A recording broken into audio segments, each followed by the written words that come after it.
नमस्कार दोस्तों, आपके अपने YouTube चैनल साहित्य मंथन के मंच से मैं डॉक्टर सुमन श्री आप सभी का हार्दिक स्वागत करती हूँ। दोस्तों, जैसा कि आप सब जानते हैं, इस चैनल का एकमात्र उद्देश्य है UGC नेट के पाठ्यक्रम में निर्धारित जो पाठ्य सामग्री है उसको आप सभी तक उपलब्ध कराना। दोस्तों, साहित्य मंथन के मंच पर आप सभी को यूनिट 1 से लेकर यूनिट 10 तक जितनी भी पाठ्य सामग्री हमारे पाठ्यक्रम में लगी हुई है उसको हम विस्तार से यहाँ पर आपको समझाते हैं, और जो लोग इस चैनल से जुड़े हुए हैं वो इसका लाभ उठा रहे हैं और अपने लक्ष्य को प्राप्त करने की ओर अग्रसर हो रहे हैं। और जो लोग आज ही हमसे जुड़े हैं और नए जुड़े हैं उनसे मैं एक ही रिक्वेस्ट करती हूँ कि इस चैनल को सब्सक्राइब कर लें, जिससे आपको आने वाला हर नोटिफिकेशन है वो आपको मिल जाएगा। और क्रम से यूनिट 1 से लेकर यूनिट 10 तक की सभी जो पाठ्य सामग्री है वो आपको एक ही स्थान पर उपलब्ध हो जाएगी। तो चलिए शुरू करते हैं। दोस्तों, हम पढ़ रहे थे यूनिट 5 को, कबीर के पद, और इस क्रम में हमने 171 पद तक पिछली वीडियोस में हम कंप्लीट कर चुके हैं। तो चलिए शुरू करते हैं आज पद संख्या 172। दोस्तों, जैसा कि आप सब जानते हैं, सबसे पहले हम अपने पद का सस्वर वाचन करते हैं। तो चलिए शुरू करते हैं। चली मैं खोज में पिए की, मिटी नहीं सोच यह जिए की, रहे नित पास ही मेरे, न पाऊँ यार को हेरे, विकल चहूँ और को धाऊँ, तभू नहीं कंत को पाऊँ, धरो के ही भांति धीरा, गयो गिर हाथ से हीरा, कटी जब नैन की झाई, लख्यो तब गगन में साई, कबीरा शब्द कही त्रासा, नयनन में यार को बासा। दोस्तों, इन पदों को पढ़ने से, जब हम इन पदों को पढ़ते हैं तो ऐसा भ्रम होता है मानो कि ये पद मलिक मोहम्मद जायसी के हैं, क्योंकि इनमें भी विरह की बात कही गई है। ठीक है, क्या कहते हैं कबीरदास जी? चली मैं खोज में पिए की, यानी कि कबीरदास जी कहते हैं कि चली मैं खोज में पिए की, पिए की यानी प्रियतम की खोज में, और यहाँ पर प्रियतम किसको माना गया है? परमात्मा को।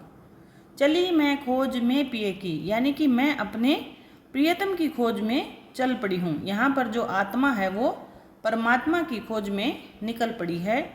मिटी नहीं सोच यह जिए की, और यह जो जिए यानी हृदय की जो सोच है वो मिटी नहीं है कि परमात्मा मेरे पास नहीं है।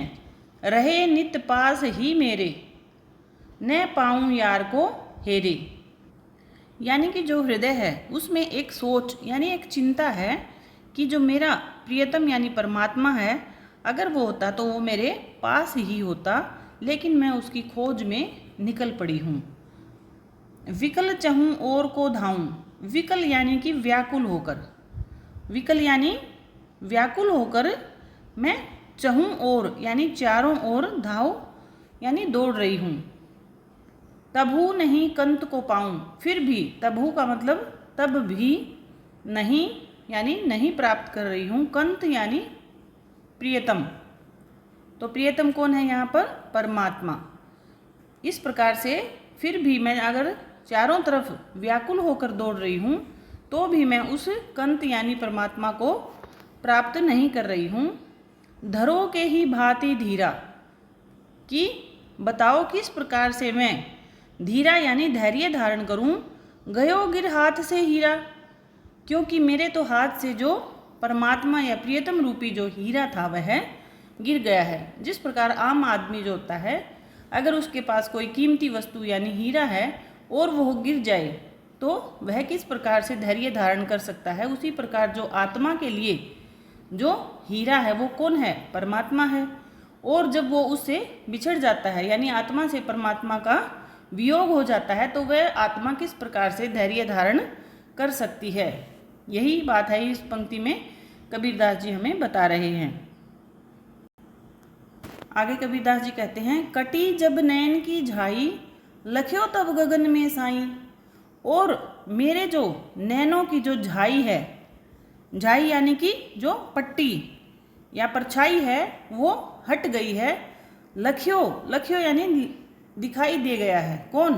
गगन में साईं, गगन में मेरे जो साईं हैं, परमात्मा हैं, वो आत्मा को दिखाई दे गए हैं। लेकिन वो कब दिखाई देंगे? जब हमारे आँखों से जो सांसारिक चीज़ों की जो पट्टी बंधी हुई है वो जब हमारी उतर जाएगी, तब ही हमें परमात्मा के दर्शन हो पाएंगे। कबीरा शब्द कही त्रासा, नयन में यार को बासा। और कबीरदास जी कहते हैं कि कबीरा शब्द कही त्रासा, जिस प्रकार से नयन में यार को बासा, आत्मा है वो परमात्मा को व्याकुल होकर इधर उधर ढूंढ रही है, लेकिन वह सांसारिक बंधन की वजह से भ्रमित हो रही है। क्योंकि नयन में यार को बासा, यार यानी परमात्मा, क्योंकि परमात्मा तो कहाँ है? हमारे नैनों में ही है। अर्थात कबीरदास जी कहते हैं कि जिस प्रकार से कोई चीज़ हमारे पास है और उसको हम ढूंढते हुए व्याकुल होकर इधर उधर घूमते हैं, तो ये हमारी मूर्खता ही है। इसलिए इधर उधर भटकने से हमें कोई लाभ प्राप्त होने वाला नहीं है। हमें सांसारिक बंधनों से मुक्ति प्राप्त करके अपने प्रियतम यानी अपने जो प्रभु हैं उनको उनके दर्शन करने होंगे। ठीक है। और इन पंक्तियों को पढ़ने से आपको कबीरदास जी की एक और अन्य पंक्ति है जो आपने पढ़ी होगी कभी। कस्तूरी कुंडल बसे मृग, ढूंढे वन माए, यानी कस्तूरी कुंडल बसे मृग ढूंढे वन माए, यानी कि जो कस्तूरी है वो मृग के पास में ही है, और वो मृग है वो उसको कहाँ ढूंढ रही है? वन में ढूंढ रही है। ठीक है। ऐसे घर घर राम हैं, दुनिया देखत नाई। इसी प्रकार से घर घर यानी कण कण में भगवान हैं, लेकिन दुनिया उनको देख नहीं पा रही है। ये पंक्ति भी उसी प्रकार से मिलती जुलती हैं, तो इनको भी आप ध्यान रखेंगे। ठीक है। तो इस प्रकार पूरे पद में कबीरदास जी यही कहना चाहते हैं कि भगवान है वो हमारे पास में ही है, उन्हें ढूंढने की आवश्यकता नहीं है। केवल हमें जो मोह माया और जो सांसारिक बंधन हैं उनसे मुक्ति प्राप्त करनी होगी, उनको छोड़ना होगा, तभी हमें हमारे जो भगवान हैं या प्रियतम हैं वो हमें मिल सकते हैं। देखिए इन पंक्तियों में आपको वियोग श्रृंगार दिखाई देता है। ठीक है। क्योंकि जो आत्मा है वो परमात्मा से अलग हो गई है और उसको व्याकुल होकर उसको ढूंढ रही है। तो यहाँ पर वियोग श्रृंगार का सुंदर चित्रण यहाँ पर किया गया है।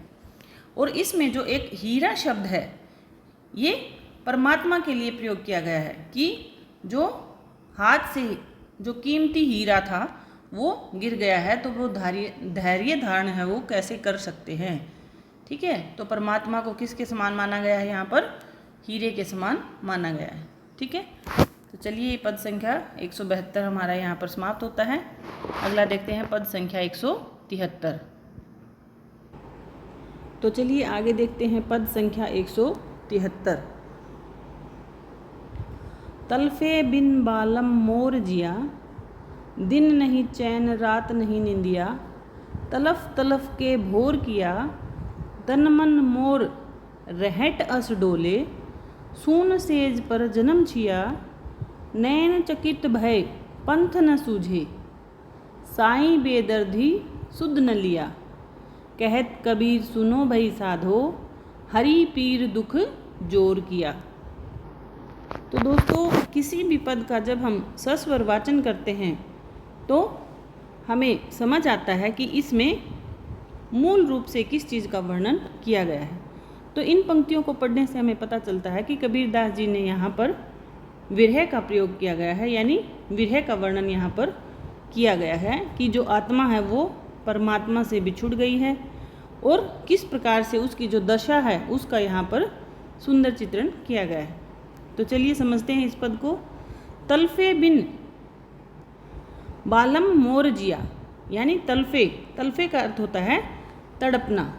बालम, बालम यानी कि जो प्रियतम है। तलफे बिन बालम मोर जिया, यानी कि मेरे प्रियतम के बिना मेरा जो जिया यानी हृदय है, मन है, वो तलफे तड़प रहा है। दिन नहीं चैन रात नहीं निंदिया, दिन में चैन नहीं है और रात में निंदिया नहीं है। तड़फ तड़फ के भोर किया, और इसी प्रकार से रात भर तड़फ तड़फ कर क्या हुआ, भोर यानी सुबह हो गई है। तन मन मोर रहट अस डोले। देखिए इन पंक्तियों को अच्छे से समझेंगे कि तन और मन, जो आत्मा का जो तन और मन है वो प्रियतम से बिछुड़ जाने के कारण उसकी जो दशा है वो किस प्रकार की होती है, उसका जो हृदय है वो किस प्रकार से रहट अस डोला। दोस्तों रहट का अर्थ समझने के लिए आपने देखा नहीं होगा कि पुराने समय में रहट एक पानी निकालने का जो एक साधन था उसका यहाँ पर कबीरदास जी ने वर्णन किया है। और रहट है ये एक प्रतीक के रूप में कबीरदास जी ने प्रयोग किया है। तन मन मोर रहट अस डोले, यानी मेरा जो तन और मन है वो रहट के समान डोल रहा है। ठीक है, क्योंकि रहट का यहाँ प्रतीक के रूप में प्रयोग किया गया है, जिसमें क्या है, उपमा अलंकार है। ये प्रतीकों का और उनमें प्रयोग जो उपमा अलंकार या जितने भी अलंकार हैं उनका आप ध्यान रखेंगे, क्योंकि कई बार पंक्तियाँ देकर उसमें प्रतीक पूछ लिया जाता है कि रहट का जो प्रतीक है वो किस रूप में इस पंक्तियों में प्रयुक्त किया गया है, या फिर उसमें कोई अलंकार पूछ लिया जाता है। तो इन चीज़ों का भी आप अच्छे से ध्यान रखेंगे। तन मन मोर रहट अस डोले। देखिए कई बार क्या होता है कि कई बच्चे हैं वो ये जो डैश लगा हुआ है ना बीच में, इसको देखकर रूपक अलंकार कर देते हैं, लेकिन आपने ये नहीं करना है। रहट के बाद जो अश शब्द का प्रयोग हुआ है इससे यहाँ पर उपमा अलंकार है, ये आप याद रखेंगे। सून सेज पर जन्म छिया, और जो आत्मा है वो कहती है कि सूनी सेज पर यानी कि बिस्तर पर, सेज यानी बिस्तर पर, यानी प्रियतम यानी परमात्मा के बिना उस सूनी सेज पर उसका जो जन्म है वो छिया यानी व्यतीत हो रहा है, जन्म है वो ऐसे ही बीता जा रहा है। नैन चकित भय पंथ न सूझे, और नैन जो नेत्र हैं वो चकित होकर हुए हैं और पंथ न सूझे, और उसे कोई रास्ता दिखाई नहीं दे रहा है। साईं बेदर्दी सुध न लिया, और मेरे जो प्रियतम हैं, ये आत्मा है परमात्मा को संबोधित करते हुए कह रही है कि जो मेरे साईं हैं परमात्मा हैं वो बेदर्दी हैं, यानी कि उन्हें मेरे दर्द का एहसास नहीं है, और वो बेदर्दी होने के कारण सुध न लिया, मेरा जो भला या यानी कि कोई भी जो सुध न लेना, यानी उनके प्रति कोई चिंता न होना। क्यों, वो क्यों नहीं है, क्योंकि जो प्रियतम है वो क्या है, बेदर्दी हैं। कहत कबीर सुनो भई साधु। अब कबीरदास जी कहते हैं कि हे साधु जनों सुनो, हरो पीर दुख जोर किया, कि इस जो आत्मा रूपी जो जीव है इसका दुख तभी दूर हो सकता है जब परमात्मा से इसका मिलन होगा। तो इस प्रकार से कबीरदास जी साधु जनों को भी आत्मा और परमात्मा के मिलन के लिए कह रहे हैं। ठीक है, तो इस संपूर्ण पद में आपको वियोग श्रृंगार है वो दिखाई दे रहा है, और इसमें जो रहट शब्द है इसका आप ध्यान रखेंगे, ये एक प्रतीक के रूप में प्रयोग किया गया है, और यहाँ पर उपमा अलंकार का सुंदर प्रयोग यहाँ में दिखाई देता है कबीरदास जी के पद संख्या 173 में। ठीक है, तो चलिए पद संख्या 173 हमारा यहाँ समाप्त होता है। आगे देखते हैं पद संख्या 174। तो चलिए आगे देखते हैं पद संख्या 174। दोस्तों जैसा कि आप सब जानते हैं कि आजकल यूजीसी नेट का जो क्राइटेरिया है वो ज़्यादा बढ़ गया है, उसमें सिर्फ हम पद को पढ़ के उनका सिर्फ अर्थ जान लें इतना पर्याप्त नहीं है। सबसे पहले आप किसी भी पद को जब पढ़ते हैं तो उसका सस्वर वाचन कीजिए।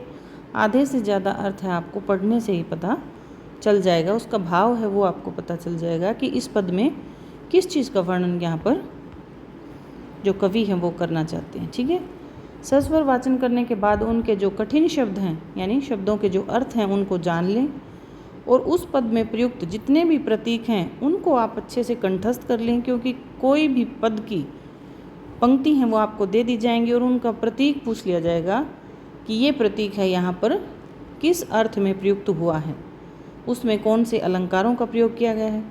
तो ये जो शब्दार्थ, प्रतीक और अलंकार और इनका जो सस्वर वाचन है ये हमें अत्यंत ही लाभ देता है। इसलिए आप ये ना सोचें कि हमें पढ़ने में ज़्यादा समय लग रहा है, क्योंकि जब हम इस क्रम से किसी भी पद को पढ़ते हैं तो वो हमें लंबे समय तक याद रहता है और हमें परीक्षा में बहुत लाभ प्राप्त होता है उससे। ठीक है, तो चलिए देखते हैं पद संख्या 174।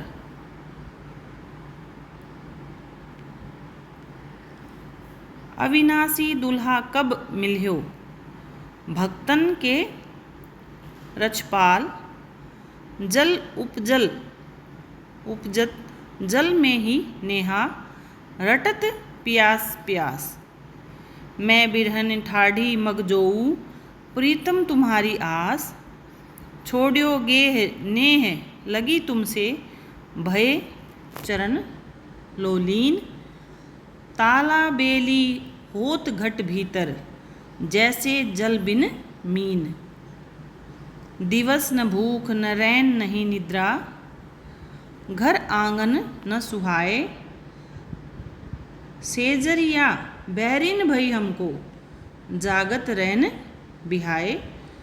हम तो तुम्हारी दासी सजना, तुम हमरे भरतार।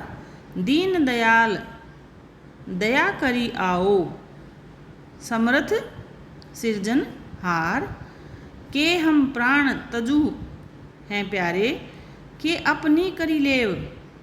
दास कबीर विरह अति बाढ़ो, अब तो दर्शन देव। यानी कि कबीर दास जी हैं। थोड़ा सा बड़ा करके देखते हैं। कबीर दास जी इन पंक्तियों में क्या कह रहे हैं कि जो विरह की योजना है, देखिए इन पंक्तियों में जो विरह की योजना है वो हमें स्पष्ट दिखाई देती है, क्योंकि पिछले कुछ पदों में जब हमने पढ़ा था तो उनमें भी विरह योजना थी, वो हमें दिखाई दे रही थी। तो चलिए इसके अर्थ को देखते हैं। अविनाशी दूल्हा कब मिली हो, कि अविनाशी दूल्हा, ये देखिए यहाँ पर दूल्हा प्रयोग किया गया है। ठीक है, क्योंकि कबीर दास जी ने अपने आप को दुल्हन के रूप में प्रस्तुत किया है और जो परमात्मा है वो दूल्हे के रूप में प्रस्तुत की गई है। तो अविनाशी यानी जो अविनाशी हैं, यानी कौन है वो, परमात्मा है। उनको क्या किया गया है, दूल्हा कहकर संबोधित किया गया है कि कब मिले हो। देखिए यहाँ पर भी जो आत्मा है वो परमात्मा से प्रश्न कर रही है कि हे अविनाशी दूल्हा, तुम कब मिलोगे। भक्तन के रछपाल, कि आप क्या हो, भक्तों के रछपाल यानी रक्षक हो। रछपाल का क्या अर्थ होता है यहाँ पर, रक्षक हो। जल उपजत जल में ही नेहा, रटत प्यास प्यास, यानी कि जल में ही उपज रहे हैं और जल से ही क्या है, नेह है यानी प्रेम है। फिर भी कैसी स्थिति बनी हुई है, रटत प्यास प्यास, फिर भी हे प्रभु हम आपके दर्शन के क्या हैं, प्यासे हैं। आगे देखते हैं।